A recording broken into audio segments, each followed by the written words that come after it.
called October, so we had to go with the next closest thing, which it works, people. It works. We love Here's Earth, why. Wind, and Fire. This week, we've gotten our first taste of fall. Now, this morning, NOAA says it's time to start looking ahead to winter. Yes, their winter outlook looks warm. Last year, we had El Nino. This year, its counterpart, La Nina, could bring a warmer and drier winter to the south and a wet one to the mid and Pacific Northwest. Although experts predict this La Nina will be a weaker one. Ultimately, Mother Nature will have the final say.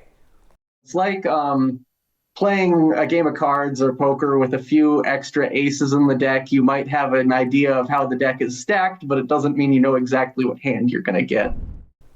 Okay, well, that sounds comforting. Hey, whatever happens this winter, let's just hope the power grid's okay. Oh, my goodness, all right? yes. That's all I got to say about that. Oh, my goodness. I wouldn't go back to the Midwest during winter if you paid me. Cheetah, scraping the windshield before you'd go to school. I don't know how they do it. Yeah, you grew up with that, right? In Indiana, like, -10, -15, school's still in session, people. Yeah. Get there, yeah. No. We, last year was chilly, but I don't know, 40s, So no, we don't have to worry about that. But it does look above average. So I'm really only going to focus on our short-term, long-range forecast, so the next 6 to 10 days. But the temperature trend through winter does look slightly above average, and that's what it's actually going to end for the month of October. So Halloween, potentially, we could be looking at temperatures still in the 80s. I mean, even today through the weekend, we tack on a couple degrees. And each day next week, we start to tack on a couple degrees. Now, as far as the rain goes, we are starting to need some rain, but we're not expecting any rain. The latest drought report was released yesterday. Notice how moderate conditions have really started to become area-wide. So again, moderate drought conditions for most of the counties, with the exception of our extreme coastal counties. And that is why we have these active burn bans that are in place. Every single county, with the exception of Brazoria and Galveston County, under an active burn ban. So we are dry right now, but it is going to be really nice. So if you can, get outside and enjoy it.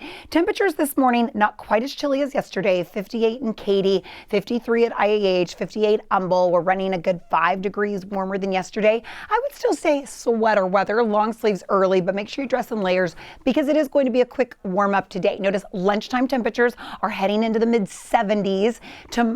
By the afternoon, 80 degrees. Tomorrow, you're going to tack on even 2 to 3 degrees warmer than this. So you'll be heading more into the low 80s. Anything that you have planned this weekend, we are dry, but it is going to be trending warmer. Let's talk tropics. 2 areas of potential development. The one a little bit closer into the Yucatan now has a 40% chance of development over the next 7 days. The wave that's heading a little bit closer into Cuba has a 20% chance. Next name on the list is Nadine. So we will see maybe by early next week if we have Nadine on our hands. Today, again, temperatures are heading toward 80, mid to low 80s through the weekend.